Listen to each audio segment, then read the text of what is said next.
those untrue statements out of the On the Origin of Species forward. No, his biggest lie is that he has a TV show called Way of the Master with no kung fu in it. And I don't know how many people will tune into that and not see kung fu and go, "What the hell is this?" You know, if we keep this streak up, we're gonna be Ray Comfort's nightmare. Yeah. You know, so he may actually reference us as the Ray Comfort nightmare. I would love to be referenced and denounced by Ray Comfort. I will get a cake. Maybe we'll send him an email and ask if he could do that for us. If you could, you know, Okay. the only person I'd like to be denounced more is probably Bill Donahue. Okay. Not okay. Bill Donahue. Bill, this is like the angry man. The president of the Catholic Defamation League, is that? I believe he's also its only member. I think Okay. it's him and an email account. I think Okay. that he just sends out stuff where he's just angry about this or that. And then I think he has some sort of internal contest. He wants to try to top himself and see how many, you know, what is the worst thing I can say in defense of the Catholic Church? And then he tries to top himself every week. Yeah. All right, you know, we should get on to emails. Let's do some emails. Yeah. I'll open up. Let's go for it. Okay. All right, we got a great email from Mike from Portugal. He writes to us, "We're all familiar with the principle that extraordinary claims require extraordinary evidence. But how do we define the word extraordinary in that context? To a theist, a God claim seems perfectly ordinary. So by what objective means can we differentiate between an ordinary and an extraordinary claim?" Mike. Well, I think the big thing, and this is something that even a theist can do, is how different would the world be if this claim were true versus if it were false? And I think that even a devout Christian would say that the world would be radically different without a God in it. Let's just say that God isn't real. How different would that world be? And I'd say a great deal. And I think the same claim you could make towards things like psychics or Superman. If Superman were real, how different would the world be? I think it would be hugely different. And it's a little different from saying, you know, what would the difference be with Bigfoot? It's certainly smaller than the difference of God. So Bigfoot in it or Bigfoot not in it, it's a much smaller thing. It's still a remarkable claim because we don't have any physical evidence to prove its veracity. But again, I think the main question is how different is the world versus with versus without. The way I like to look at it is the notion of mutually buttressing evidence. And that is, if this is true, this must also be true. So, for example, with the Sasquatch claim, well, if Sasquatch existed, then what also might be true is that we'd find evidence of him in terms of we'd find bones, or we'd find a habitat, we'd find hair samples that were extraordinary. There'd be other things that locked into that claim. With psychics, we'd find that people could demonstrate their claims in such a way that it was done in a controlled manner.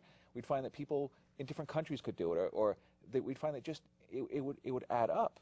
And if psychics existed, and if if spirits could be seen or ghosts could be seen, I can't help but to think that that it could be harvested for commercial purposes. It would be harvested for commercial purposes. I mean, if a psychic says that, all right, I can teach you how to move a coin, I can't help but to there'd be some company that could prove it and show us, and you'd be able to build from it, like with electricity. With the notion of electricity, at first it was just a parlor game. Well, now we can light light bulbs with it, and we just keep building on the discoveries. And now we can send electrons through a computer chip. A pacemaker is a really good example.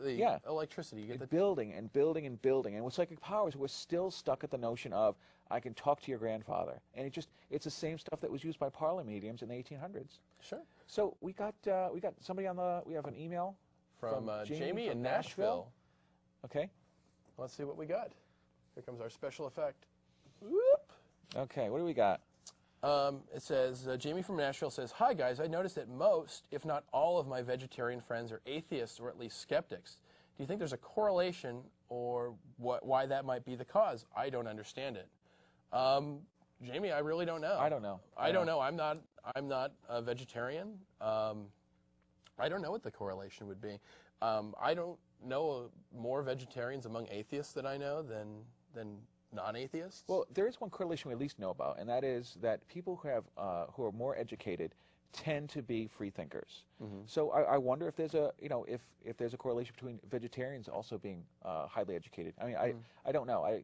That's kind of outside of my field too. So, I don't know what to tell you. I have to imagine that if there's a correlation, I don't see any natural connection between the two. Yeah. But thank you for your email, Jamie. We have another email here. This is amazing that most of our emails seem to be coming outside of Washington. Our calls are local, but our emails are not. It says, "Hello guys, congrats on the great show. I'm from Brazil, and I would like to know what we, atheists around the world, can do to help the atheist cause. I think I can do more than join online communities and read some blogs. Cheers. I think the best thing you could do for atheism is probably to get involved with the community. There's this perception that atheists are angry, they're curmudgeonly, they're closed-minded, and one of the best things you could do for atheism is put a human face on that. Say that I love beauty, I have great friends, I'm a happy guy, I'm productive, I'm kind, I'm very moral and ethical. I think that's the best thing you can do for atheism is to counter that notion that we're unproductive, evil, and yeah, I think that the best thing you could possibly do, and again, I'm going to put a little addendum on this after I'm done, is to come out as an atheist. Not necessarily to go around shoving it in people's faces. I don't think you need to do that, but just be open about who you are and what you believe. And I think it's also important that if you hear something that somebody says about atheists, and this goes for non-atheists too, that are atheist friendly. If you hear somebody, espouse one of these misconceptions about atheists, counter it. Don't let it stand.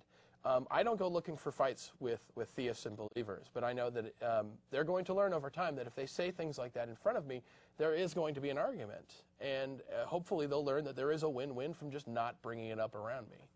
So I think the most important thing you can do is to be open about what you are. And again, the addendum is, if it's safe.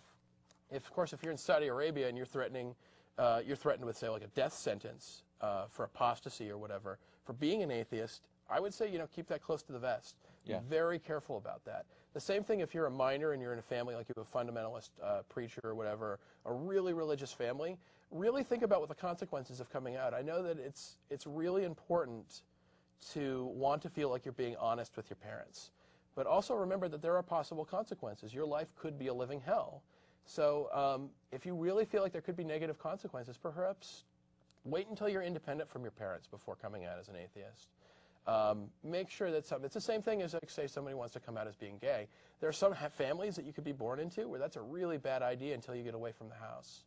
And I think that the coming out really serves the same purpose as it did in the gay community. I know that I've known several people who are very homophobic, and it wasn't an argument or any sort of specific point that started to erode that homophobia. It was having to apply those stereotypes they had to a specific person. They had to put it next to a coworker, a friend, a relative, and those things just fall away because suddenly they realize that those stereotypes don't apply. I'd like to add, given what you said, if you're in an environment where you could be an atheist safely, for somebody to get a shirt that says atheist, yeah, put it on, go walk around, yeah, see what kind of reactions you get. I found that they've been mostly positive. Most people are very happy to see the shirt. They come up to me, ask where I got it. They like it. It's kind of being the new rebel, I guess. Yeah. Know? I think if we just keep working on encroaching on getting the word out that we're atheists, and there's nothing you can do about it, and you can exist, we can exist. I'm not going to try to convert you. You don't try to convert me, and I think we can peacefully coexist. Yeah, I think a big part of it is, and it's another reason why we have a show like this, is that our views just aren't heard in the media. That a lot of times, a lot of atheists simply just kind of stare at their shoes and are silent in the face of a lot of stuff like this. And I think it's important, as I think that people have to realize that, yes, we are actually out there, and that we deserve a right to be part of this conversation. Yes. So was that yours? That was mine. Okay. What do you got? All right, so we got an email from Barb. Barb writes to us, yes, I found your show via YouTube. I live in Pennsylvania. Can I see your show live online? You can, if you go to scantv.org, that's the public access network that we're on in Seattle, Washington. You can get a stream. From what I understand, it's not incredibly strong, so it can be overwhelmed pretty quickly. So if you're watching us right now, you're probably just hearing the audio and seeing still shots of us as if you're reading transcripts of like some court thing, and just illustrations are there. So I guess that's one way if you want to hear it that way. We are going to have a podcast stream very soon, a live stream. But again, if I can get the website up on the screen real quick. If you go to askanatheist.tv, you can actually watch an archive of this program, previous episodes. Not just today's episode, but you can watch the first and second episode as well. I'd like to remind people that this is a call-in show, so please feel free to give us a call at 206-421-5658. Yeah, let's try to get that phone number up on the screen at some point.